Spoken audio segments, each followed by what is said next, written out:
வருஷமா மு.க. ஸ்டாலின் முதலமைச்சரா இருக்காரு. நான் கேட்கிறேன், இது முழுக்க முழுக்க நீதிமன்றம் போய் நீதிமன்றத்துல நீங்க ஒரு நிவாரணத்தை கேட்கறீங்க. நீதிமன்றத்தை நிவாரணம் கேட்டு நீங்க உங்களுடைய நிவாரணம் மறுக்கப்படுது. நீங்க என்ன கேட்கறீங்க கேட்டா இந்த எஃப்ஐஆரை குவாஷ் பண்ணணும்னு சொல்றீங்க. எஃப்ஐஆரை குவாஷ் பண்ண முடியாதுன்னு சொல்லுது. முடியாதுன்னு சொன்ன உடனே நீங்க என்ன கேட்டா உங்களுக்கு அப்பீல் பண்றதுக்கு உங்களுக்கு உரிமை இருக்கு சார். நான் அதை நான் குறையா சொல்லவே இல்லை. அப்பீல்ன்றது உங்களுக்கு சட்டத்தில் உள்ள ஒரு உரிமை. பட் இப்ப இருக்கிற டேட்டுக்கு பாத்தீங்கன்னா காவல்துறை இருக்கிற அதிகாரிகள் கேட்டா உங்களுக்கு அவகாசம் கொடுக்கணும்ன்ற கட்டாயம் கிடையாது.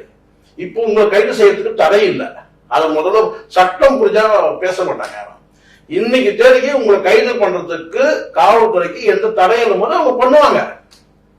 அப்போ உங்களை பண்ணல, உங்களை சம்மன் கொடுத்துதான் உங்களை கூப்பிடுறாங்க.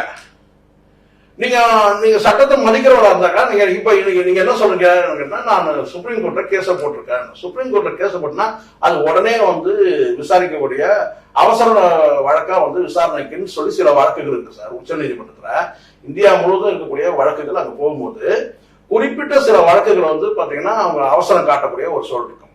இந்த வழக்குக்கு என்ன அவசரம்னு சொல்லி பார்ப்பாங்க. நீங்க பெரிய அரசியல் கட்சி தலைவராக கூட நீங்க இருந்துங்க சார். இந்த நாட்டுக்கே தமிழ்நாட்டுக்கே நீங்க அதிபராக கூட இருந்துங்க. ஆனா நீங்க கேட்டா உச்ச நீதிமன்றத்துல அவங்களுக்கு ஒரு ஸ்கேல் இருக்குல்ல, எந்தெந்த வழக்கெல்லாம் அவசர வழக்கா எடுத்து விசாரிக்கணும்னு இருக்கு. அப்போ அங்க லிஸ்ட் அவுட் பண்ணும் போது உங்க வழக்கு பாத்தீங்கன்னா என்ன தேதியில வரப்போகுதுன்னு தெரியல. சரிங்களா?